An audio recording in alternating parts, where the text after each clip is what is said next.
To me, my X-Men. Welcome to Previously in X-Men, where we look back at the issues that turned into a massive hit in the 1980s, a generational cartoon in the 1990s, and a blockbuster mega film franchise in the 2000s. We are Group of Seven Comics. Today, you will be joined by, of course, us, Chris Sanagan and Jason Lapidus. I'm here in my studio in Richmond Hill, Ontario. I'm here in my office in Guelph, Ontario. And we are going to be talking about X-Men issue 95 today. There are so many issues, sometimes I forget the number. They do have a numbering issue with the numbering. True, and this, of course, for us is episode 3 in our series. And previously in X-Men, Professor X assembles a new team of international and multicultural heroes in an effort to rebuild and rescue his original heroes, rebuild the team, rescue his original heroes. And from there, the X-Men are summoned, or they take on a challenge of rescuing NORAD headquarters in Colorado, which is like this amazing mountain base that you can't get into from any side. It's impossible to penetrate it. And the X-Men have gone to see if they can make this happen, if they can break into this unbreakable base. And it's been captured on behalf of some terrorists or a villain, villain plot. How do the employees get in? The service tunnels. It doesn't.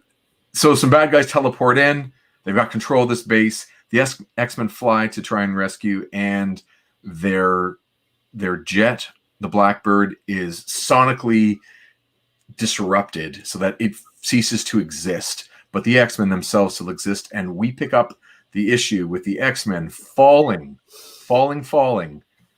from the sky as their jet around them has been, like I said, sonically disrupted, and they are on their own. So on this team, of course, is Cyclops, their leader, Storm, Wolverine, Colossus, Nightcrawler, Banshee, and Thunderbird. That's right.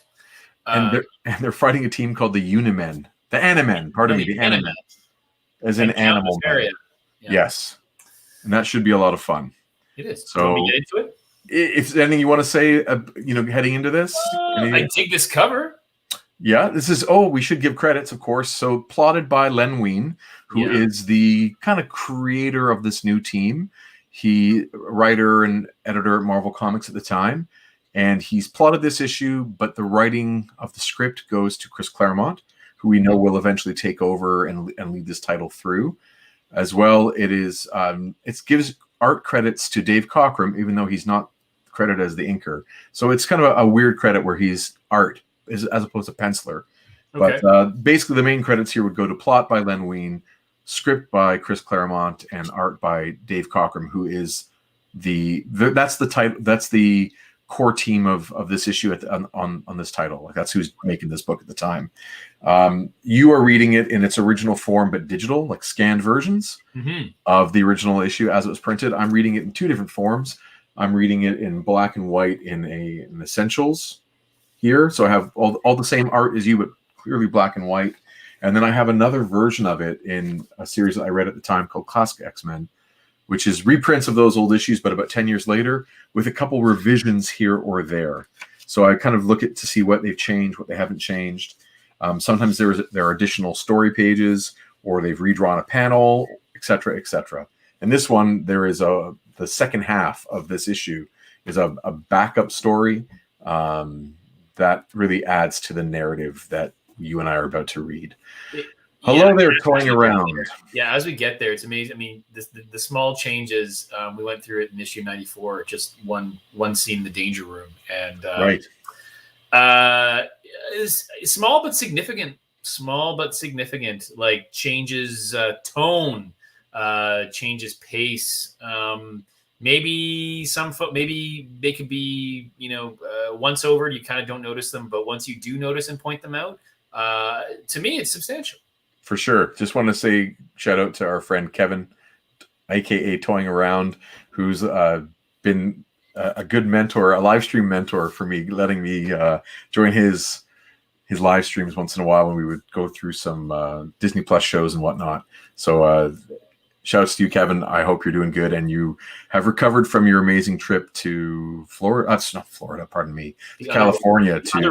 California. Yeah, to Designer Con and going to see what's the Star Wars place called now? Star Wars Land? Yeah, I'm getting old man brain. Galaxy's Edge. Galaxy's Edge. Yeah, anyway, there you go. Skywalker Ranch.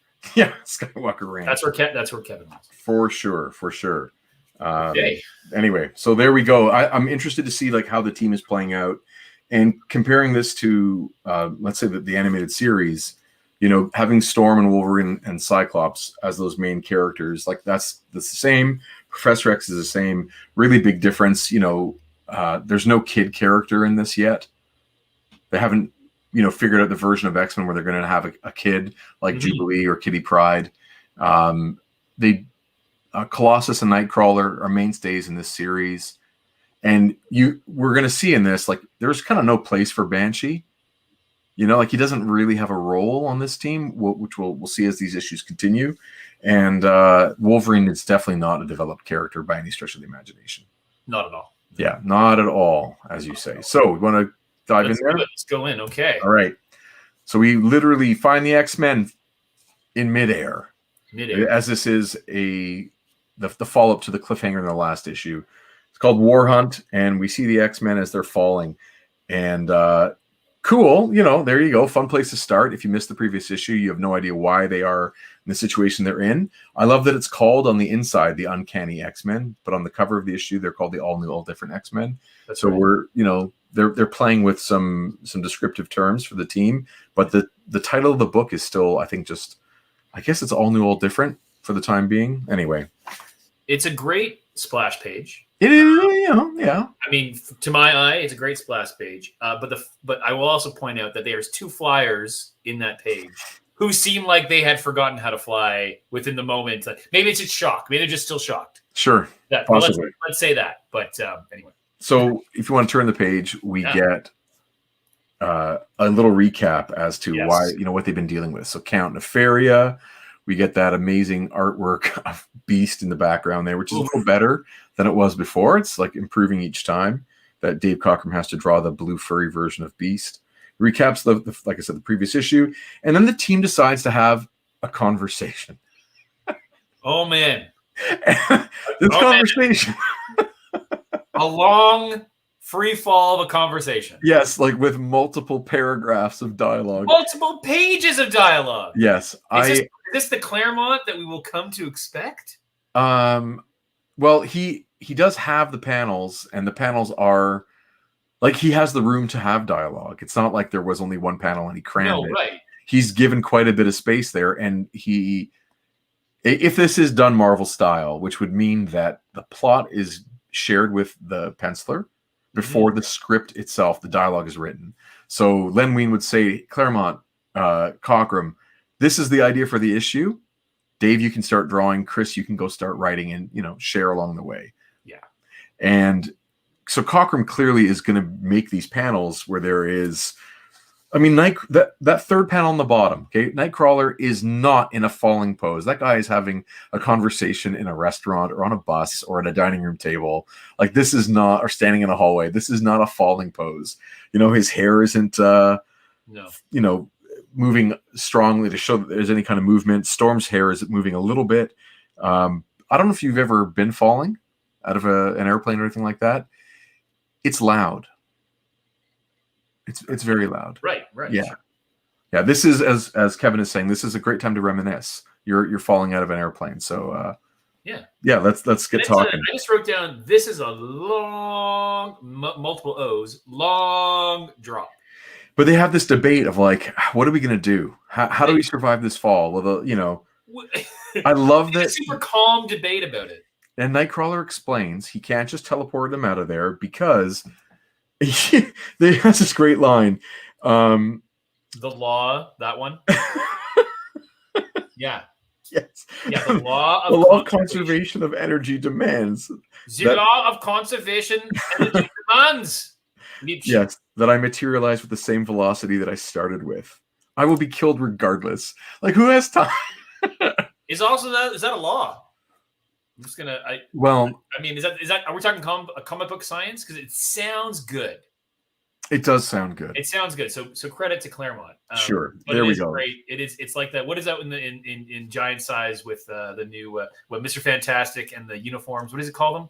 They're called unstable molecules. Unstable molecules. With color schemes and design choices, we love the unstable molecules. They come to the conclusion after a long debate that they should just let Colossus fall. Yeah. Because he'll be fine. Well, he says it. He says, yes, I'm good. Peter, don't be a fool. And so they move on, and Storm carries 2, and Colossus goes into a full dive position. And they go and they land, and Colossus basically landing is like an atomic bomb. It's a huge, you can flatten a mountain, that guy. So they land, they think he's dead, of course, but they see that he's there just fine. And Cyclops has this inner monologue about hoping to get rescued before he hits the bottom. He's having to sweat. He's sweating it out. Yeah. Gets rescued the last second, and Banshee has his thing. Now, just to talk about Banshee we're not going to do all the voices, Kevin. It would get very offensive very fast. We will do some voices when we feel that we can. Nightcrawler, I think we're both comfortable doing a little bit. I'm not that comfortable doing anyone else's. Well, Logan, when the time comes, but and Cyclops for sure. And even Professor X, maybe some. Okay, we're doing all the voices, but anyway, all the voices. I love what Cyclops calls himself. Like, looks like this is it, Summers. Like, right. And he loves to call people Mister. He does. All right, Mister. Yeah, it's constantly doing that. He is. I wrote down, even as he's free falling and about to meet his demise, and he talks, I guess this is it for me, which is a great self-awareness piece. Yes. It's not to say Scott Summers isn't self-aware, but he's just kind of joyless as a character. Like, he's really, we're 3 issues into this run, and he's just, I know there's a lot of other Cyclops material to go through, and as we go forward, but I just wrote that, he's just appears as a joyless character. Right. Okay. And that's not fun. I just wanted to speak about Banshee for a minute. I agree with you about Cyclops, and I think that is pervasive throughout every iteration of the character from here forth. Interesting. Banshee is one of those characters who he has a power set. Yes. And for those who don't know, his power set is often described as him having a sonic scream. Sonic scream. And then he rides the sonic scream or creates sonic waves that allow him to glide or fly. Mm-hmm. So the idea that he has thrust, I find contradictory, because he should be, I guess, gliding on it. And how can he speak while flying? So I think that there isn't really a concrete version ever in the comics at this point as to how Banshee functions as a character. And I think it makes him hard to connect with, because no one wants to run around while yelling. Like, you can't pretend to be Banshee in a way that is allowed for an 8-year-old to play. Like, you can't like all the time. Right. What are you trying to say? You're going to get hit with a broomstick, the broom out the door, get out of my house, by mom and dad. But so he's one of those weird characters where I don't think he's no one's favorite character, it seems. So maybe he won't be long for this team. Maybe he'll become a supporting character. The cover says an X-Men dies. So hopefully it's Banshee. Let's continue along and see. Yeah. So they meet again on the ground. This feels like it was just an interlude to add some tension, because for the cliffhanger, because it doesn't change anything. It's just a minor trial on the way to their accomplishing their goal. Mm. So they continue on, and they talk about how they're going to get in. And they have more discussion about Nightcrawler's teleporting. It's this exposition. How does your teleporting work? And he says, like, I can't teleport into the building because I haven't seen it. So therefore, I don't have it in my mind's eye as to what's there. I could materialize in a wall. Okay, but he doesn't say that in this comic. He says, he's like, "Can you do it?" And he's like, "I'll do it." Because, and I actually wrote that down. I thought that it's as good as done, Cyclops. He says, right. I had thought that, and this is a conversation about Banshee. His power set, I thought, was that he couldn't, unless he could visualize. That's been the more consistent in the movies, unless you can visualize the space in which he is bamfing into. I'm just going to use the word bamf. He cannot do it, although this suggests that he can. So they may not have just ironed out his power set yet. But they said in the last issue that he couldn't do it. Well, he says okay, though, this one. Unless he's seen the interior of the NORAD base, maybe let's suggest that during debrief he's seen it. All right. We're not here to point out flaws from 40 years. Okay, fair enough. Anyway, he teleports in, and he is immediately struck from behind. Immediately. Look, friends, you can win your choice of neat prizes. No, he's actually... one of your favorites. Croaker. Characters. He's back. Yeah, Croaker is a great name for a frog-powered character. It's a great name. I also, just for fun, I'd love to know more about how they biologically function. All of these, right? Because he says you're, calls him a mutie. He's like, you're like me. He's like, no, I'm a man, and I'm gonna get my humanity back. Nefarious done something to me, but biologically, we don't know how this has all come about. For sure, it is very bizarre. In the issue that I read, like the classic one, the classic X-Men, there actually is the amendment to this. So they fix that. Oh. So he says, Nightcrawler, go inside. There's a surface hatch. Nightcrawler says, if you want to go back a page on yours. Yeah, sure. His dialogue actually is here. That again, Chris Claremont gets to rewrite this issue 10 years later. Right. And they sometimes add a little bit of additional art. Maybe not. It depends. Sure. So the panel's the same up until, panel 1, 2, 3 is the same. And then panel 4, he doesn't go. He stops and says, easier said than done, Cyclops. I cannot teleport anywhere I cannot see or visualize in my mind's eye. Okay. Jaunting. It says jaunting. It should be maybe jumping, but jaunting is fine. Jaunting blind is virtual suicide. There is too great a chance of me materializing within a solid object. This is the one I actually read leading up to today, and that's why I thought that's what it was. Yeah. And then Banshee says with his weird he says, that does sound a wee bit awkward. Yeah. So then Cyclops says, sound waves penetrate rock. Hold on. Yeah. Banshee, could you use your sonic scream as sort of a sonar power to find Nightcrawler the open space he needs? And Banshee says, I never tried to, but it doesn't mean it can't be done. And he walks up to the wall and goes, ee! Like, does the thing, and he's thinking about how thick the wall is. And then he's able to, he exhausts himself. He almost faints. And he tells Nightcrawler,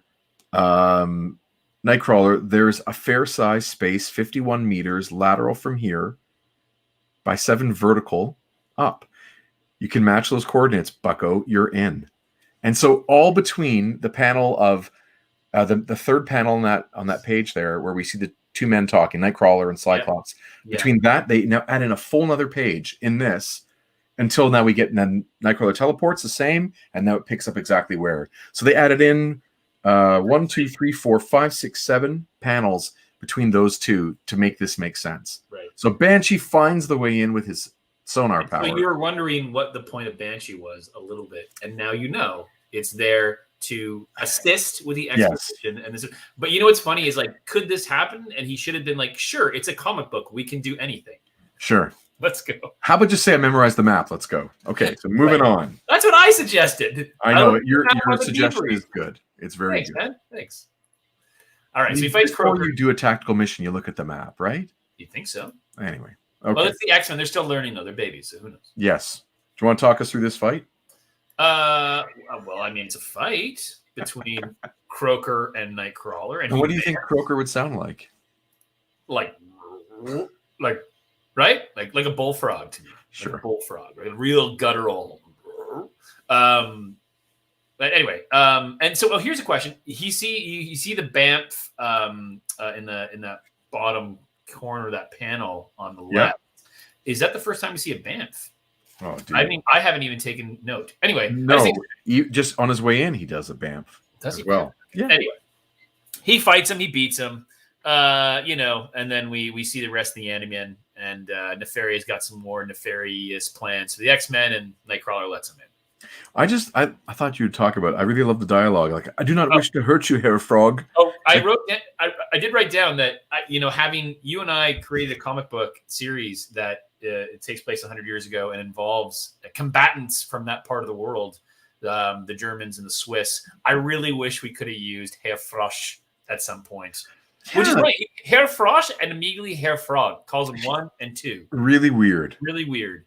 I ain't no freaking mutant like you. I'm a man, dude. I'm a man. I'm a man, Nightcrawler. Sure with you aliens. are. So Nightcrawler beats him easy with his teleporting powers and sneaks up behind him and socks him one. Exactly. Yeah. Gets them all in, and now it's time to perhaps another trap. Count Nefaria. Bodybuilding trap. Hmm. Woo. Ah, Nefaria with your nefarious schemes. He should have been like Count Schema Nefaria. Always scheming with his nefarious plots. Right. I also like that Thunderbird often wants to call Cyclops One Eye. Yeah, it's they like nicknames for each other. Yeah. By the way, are you getting an echo of me? No, are you getting an echo of me? I was getting one of me. And no, you're good. Okay, it went away. Also, is Thunderbird still injured? He's injured. Like he's like, I'm going on this mission in '94, right? Right. And they're like, but you're injured. He's like, there's no two ways about it. I'm going. And he like limps to the Blackbird. He's back at full strength. Maybe he has. Does he have? Does he have? His powers aren't really fleshed out at this point in the comics. It's just known that he's healing factor gets really durability and strong. Yeah. Yeah. We've got a hater in the comments. What are we supposed to do with this? I don't have any. I haven't seen any. Oh, okay. If you change, here we go. I was in the private chat. Exactly. I should. Yeah. Kevin's. Please do all the voices. Right. And he's giving me a hard time about my iPhone headset. I'm not using this as my microphone. I can tap into my Irish heritage and do this. My microphone is a much more sophisticated one. It doesn't sound good to you, Kev? My mic? He just wants to pick on me because is he joshing you? He has so many followers. He thinks he's better than me. Well, but it's true. He is. I like him better than I like me, so we're fine. Moving on. In the mirror, and that guy is, he looks good. So the team is dealing with stuff, and it's amazing to me. Like, not really that amazing, but you can really see that they don't use Wolverine. No, he's still very much an auxiliary character. If this is the movie, if this is the cartoon, Wolverine is the first guy through every door. Out in front. Yes, and he's slashing at everything metal that he can possibly get. He's always out in front. So we're going to see this shift shortly. In the weeks to come, we will see a shift. I also like how Colossus just takes a bullet off the head at the top of panel 1 on that page, right? It's very cool. I love it too. It's I think he's an awesome character. And they originally thought he was going to take over as leader of the team when they were putting the details together as to what the team was going to be, but it didn't turn out that way. Now, at the bottom of the page on before he takes the bullet, the first panel on the bottom tier. Yeah. What does Colossus say? Oh, he says, you mean your Russian's not up to? He says, Cyclops, look, and then he yells in Russian. American. That's got to be American. To me, like American soldiers. But why on earth are they switching to Cyrillic? Like, how is that an option for? Like, we don't see that again in comics. I'm wondering if we're going to see it again in the series, but we haven't seen it yet up to this point. He says it a second time in here. It's such a strange choice to print in another language in the middle of someone's speech balloon. It's so weird. Yeah. Okay, so they get shot at. Colossus deflects, and then Storm does the thing, but she doesn't do the thing in the cartoon, where she announces, as if she's talking to Mother Nature, "Winds of the North." Like one of Olivia and I, my daughter and I, if we could take shots every time Storm announces what she's about to do in melodrama, full melodrama. But she does say, they will not be hurt, but they will be stopped. Nice. And I don't know who says the sound of a flood, but someone, I guess one of the soldiers does.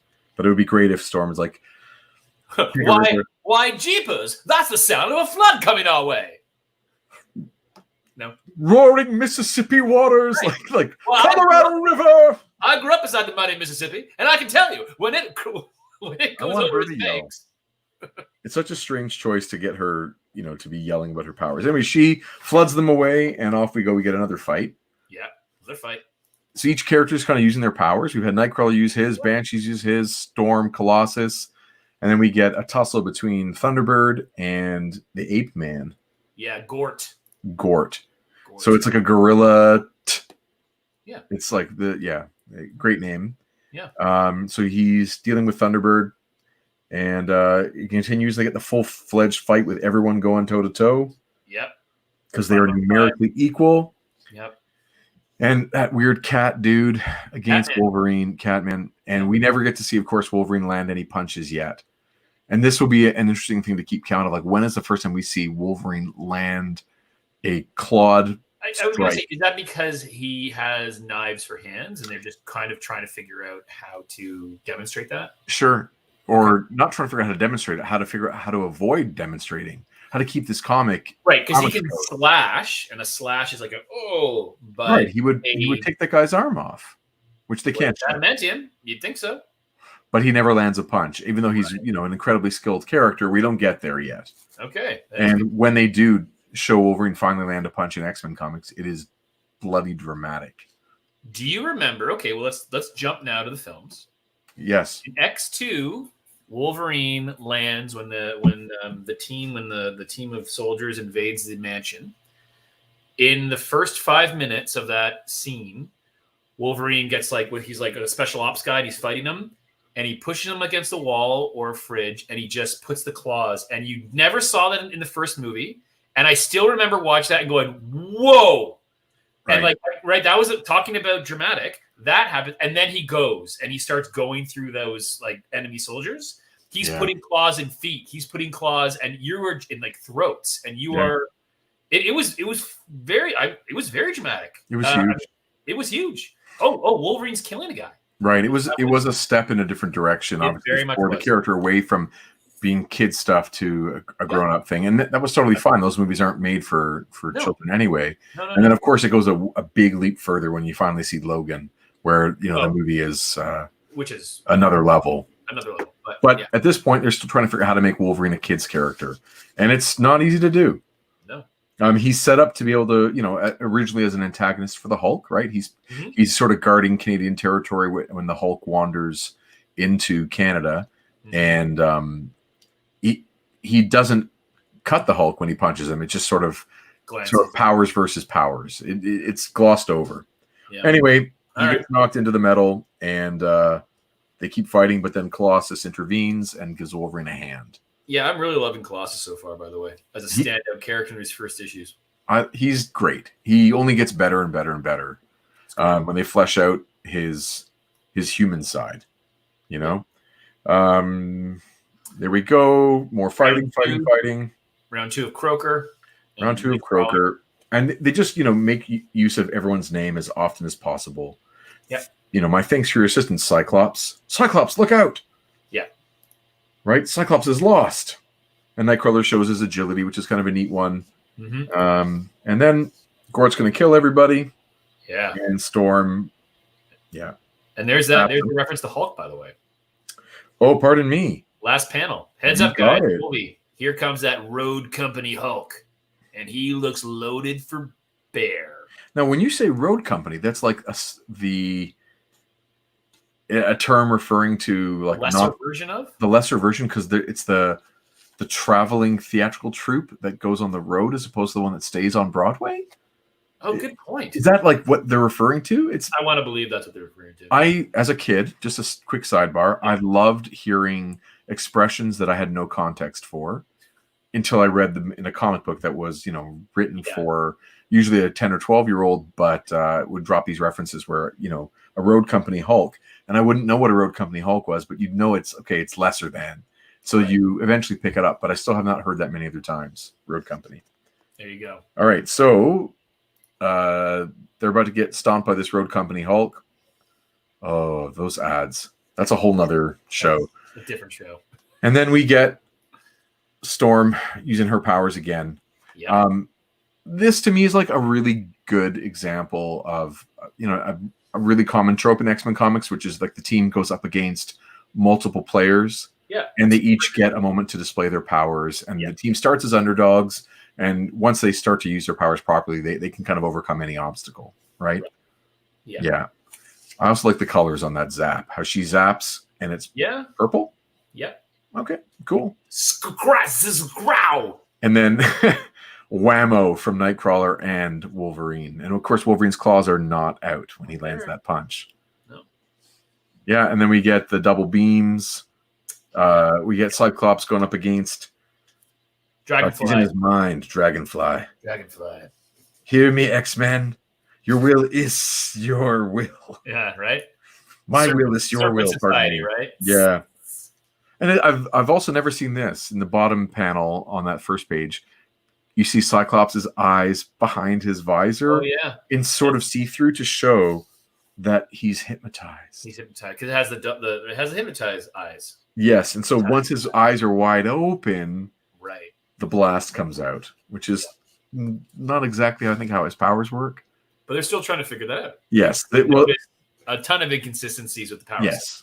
I mean, his eyes are open all the time when he's walking around looking at things. Aren't they? In the cartoon, they had this thing where you had to push a button. Yeah. And it would like release. And the movies did that too, right? Yeah. Did that.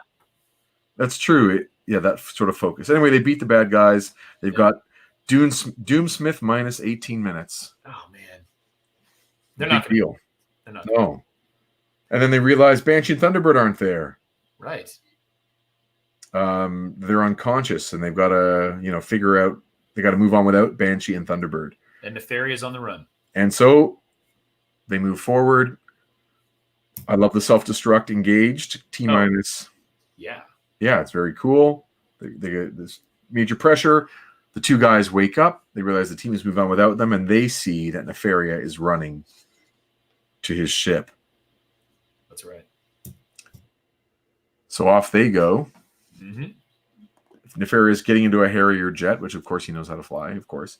Well, he's aristocracy. I mean, that's just comes with it. It's a horseback riding and Air Force. Yes. Hey, Irish, get a load of this. Looks like Nefaria's dudes bugging out on his comrades. Look like that, Nefaria's dudes? I don't even understand that phrase. Looks like Nefaria's dudes bugging out on his comrades.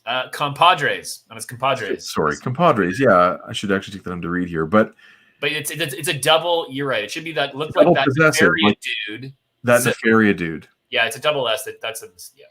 Yeah. We'll write to Marvel to see if they can get that one fixed. Sure, let's do that. You'll never stop me now. And he takes off, and Thunderbird is very determined. And they have kind of been building a little bit about this, that he's very, very hard-headed. And he has a chip in his shoulder, and he wants to prove himself. And it's the proving. It's the proving ground is like the thing. Which they never explain, except for the fact that perhaps it's tied to his life, his lived experience as a Native American. Sure, and that's about all they give you. And then he decides that he's a certain kind of man, and Thunderbird is just that man that can do this. He can, and he calls Count Nefaria Neffy. Don't go away, Neffy, baby. The ultimate slight. How dare you, sir? How dare you call me Neffy? John Proudstar is coming to get you. And he's a That's man. My name, by the way. Say my name. He's a man who don't give up. So here he goes. He's on top, smacking away, and Banshee's trailing, saying, "You've got to get off. Like you're not going to survive." Yeah. Are you crazy, lad? Oh, there you go. There it is. Are you crazy, lad? Yeah, you got to do the Irish. I can't. I always lean toward the Scottish. But you got to get off. I cannot stop it with a sonic blast. Okay, so they keep going. Wolverine's talking. Calls him Psych. Calls Cyclops Psych, which is a very common thing. They love the nicknames in this series, without a doubt. Enter Floating Head. Enter a Floating Head. Like, what are you doing, Cyclops? What are you doing? And he's saying, you got to get out. You got to get outside quickly. There's an X-Men in mortal danger. They'll get moving. Thunderbird is smashing away at Count Nefaria's cockpit. He is ripping that thing apart. And Nefaria's like, stop. And then, of course, Professor Xavier shows up. John Proudstar, you're gonna die. Yeah. Butt out, Baldy. I'm through taking orders, he yells. And you can see off in the distance as Storm takes off, you can see that the Harrier jet is flying all around, as is Banshee trying to follow it, and it's not looking good. And they see from a distance it explodes. Yeah. Often that is a strategy to not show that someone dies, like to not reveal that they didn't actually die. They could have jumped off. There was like a moment where you didn't see all the footage, but that is countered by the very fact that Professor X is in his mind. He's sharing that moment. And so he experiences the death as if he was. That's actually really cool. Like, I think so too. I think that's a really cool development of the power set, of the ability of like that,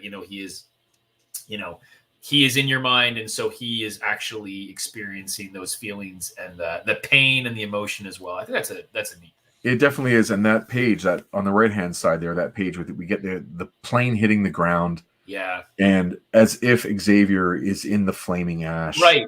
Like that's intense, right? It is. It's very dramatic, and I love the coloring, how he's in a cool color even though he's within the flames. So like the colors are even telling the story that he's almost like a ghost that's there, as opposed to actually being on fire himself. Kind of neat coloring choices with that for sure, as opposed to coloring him in warm colors, but putting him in cool.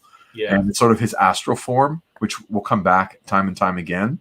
And then, Banshee then saying, like, I begged him, I pleaded, but he wouldn't get off the plane. I know it's not your fault, Banshee. Yeah. It's like the guy had a death wish. Like this is something he needed to have happen. Which it's again, like the series is being written for kids. It's not a complicated take on life at all. It is really lighthearted. Generally heavy when a character dies. Yeah, and I will say, so this is the end of the book. Okay, so those are the final panels, right? That's the last thing. And I think the thing for me so one, I mean, it's fairly like the last two panels. Well, I suppose it had to happen sometime. Hell, sooner or later, it happens to all of us in this business, which is an interesting. We're moving into an era where comic book characters, maybe superheroes, are being killed. Right. So that, I imagine, again, correct my inaccuracies, but I imagine that, in the 60s and those eras, and certainly, the Silver Age, we're not seeing those, we're seeing them trapped and in peril, but sure, they always make it out. And so this might be a harbinger of the era and the age of comics that we're going to be encountering and experiencing. Well, they learn a lesson from killing Gwen Stacy. Okay, so when does that happen? Great question. I'm going to say a couple years earlier. I'm going to look it up now. Okay. Because I do think it's relevant to talk about when is comic book, when does Marvel start killing characters? Right. And then, and so to go along this line of dialogue, it's all in this business. It comes with the uniform. So there's this kind of finality, the problem I had with this from a storytelling perspective or an issue, just generally, it's super hollow. It feels super hollow. We don't get to know anything about Thunderbird, John Proudstar. He's just there as a narrative device to kill. Why he's so antagonistic throughout all three issues. Doesn't want to be there, does want to be there, wants to prove himself, just to your point earlier, and then they kill him. And so I felt when I saw this, is again my first time reading this, I felt super hollow. I was like, that was why even bother? Yeah, it's not an earned hero's death. It's not at all. It's really not.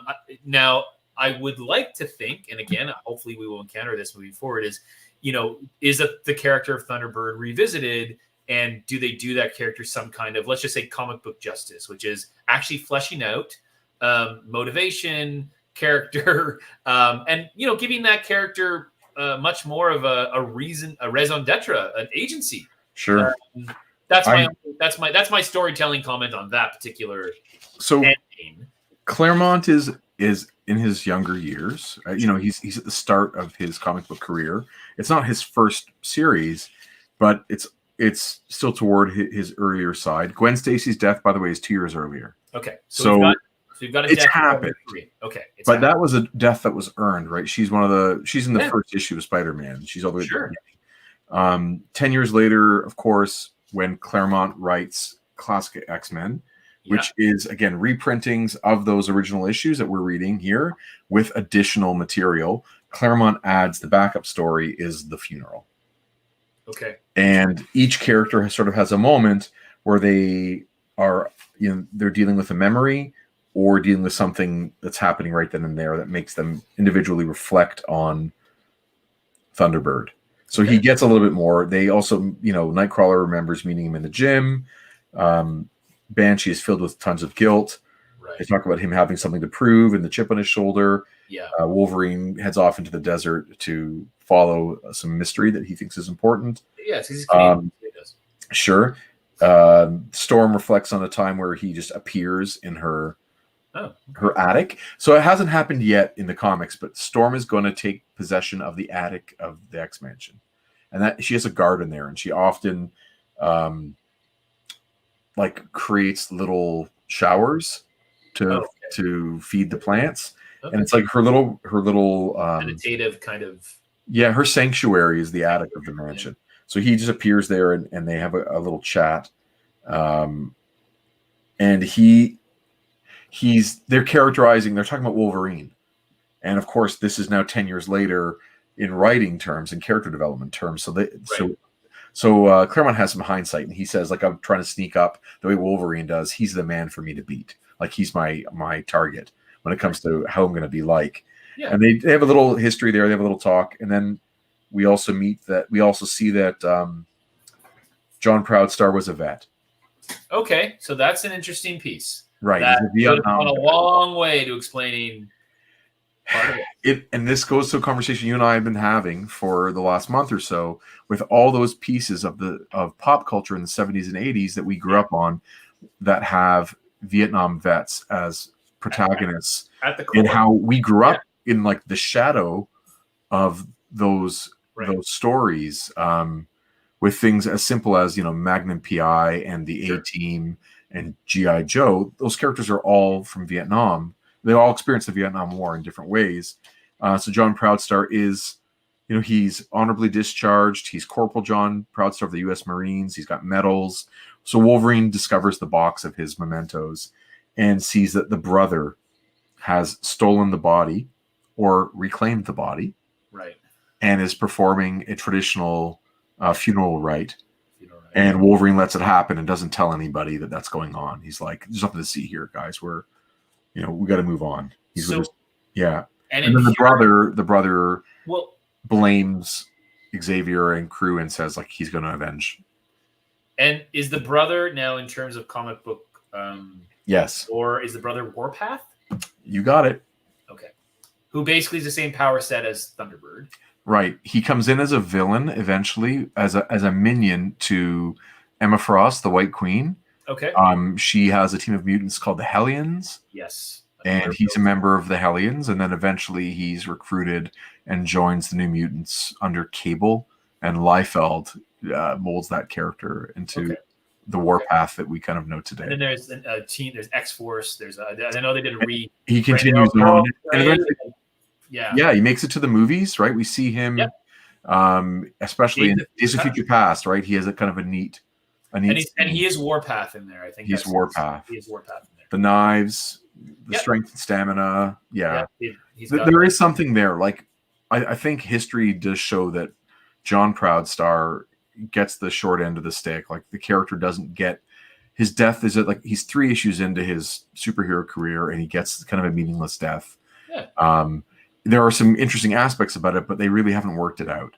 So the comic is not being made at the level that it will be eventually, but it also doesn't really do justice to the potential of these characters at the time. No, and we're 3 issues in. Yeah. But the other piece too is, so then am I to suggest or to understand that Count Nefaria is also dead? Yes. Okay, so we see the death of 2 characters. We do, and usually villains don't die this way. That's what I mean. He gets killed. Like he gets killed by John Proudstar. I know he's dead because he shows up in my Marvel Universe official handbook of the Marvel Universe Dead edition. Yeah, dead characters. Yeah. Okay, I wondered. Yeah. Because to me, and again, as a character who previously existed and fought against the X-Men, which we explained or not explained, but saw in issue 94, again, you're taking characters that exist and you're killing them off. Yeah, it feels like that's a newer. It feels like that was just more of ground that we will be seeing more of as the attitudes and appetites of comic book buying public change. Yeah, and I wonder. I mean, they're not getting feedback yet, and so the series, by the way, at this time is bi-monthly. Okay. Because X-Men doesn't have a proven track record of success, right? It was in reprints for right. Which 40 issues, and so they ease it back in, and right now it's still being done bi-monthly. So, they would by that point they'd have some sales response to Giant Size #1, but it feels like Thunderbird was sort of set up as a red shirt, and I say that in Star Trek terms. Like a character who is going to go on the mission and get killed. Like they don't really give him his due. So I think when you make him, when you flesh out that backstory a decade later, there is definitely something that could be done. But anyway, this is what happened. That's how it played out. Wow. Okay. And we don't see this character in the movies. We don't see him in the cartoon. We see his brother in the cartoon, wearing the same costume. But yeah. There you go. Okay. What comes next? Do we know? The next issue, 96, of course, is the next issue, and it will begin. It will begin in the wake of this issue. Well, that's cool. All right. Okay, so we will see some of the fallout from the death of their comrade, or compadre, as one of the words they used in this issue. Maybe. And it's the Night of the Demon. That's what it says on the cover. Okay. Still all new, all different X-Men. Okay. And if the X-Men can't defeat it, it may be the last night of the world. Oh, the world. Or only the world is at stake. Yes, the world is at stake. So this is a big deal. That is cool. We will see how it plays out. And we'll find out next week how much this plays, how much this has a connection to what happened to dear John Proudstar, who sacrificed himself to prove himself. Yeah, I guess. Yeah, there you go. We gotta what we'll have to do? Keep a body count. So of Nefarious gone, Proudstar gone. Who else will we encounter? So we'll please, if you're seeing this, check out Chris and I, Group of 7 Comics. We make comics. We sell those comics. We really love comics. We're happy to talk about comics. You can find us at groupofsevencomics.ca. You can find Chris at Chris Sanagan on Instagram, on Twitter. You can find me at Jason Lapidus Art on Instagram, or at Jason Lapidus on Twitter or Facebook. You can find at Group of 7 Comics on Instagram, Twitter, Facebook. And please like and subscribe. Join us for our next video, which will be next week, another live stream where we're tackling issue 96 of Previously in X-Men. Until next week. We're also on TikTok at Group of 7 Comics, the Talk Tick, and obviously YouTube. Yes, of course. All right. All right, man. Thank you for joining us. Chris, good to see you as always. As always. And I will talk to you in 5 minutes. Can't wait. All right. Bye.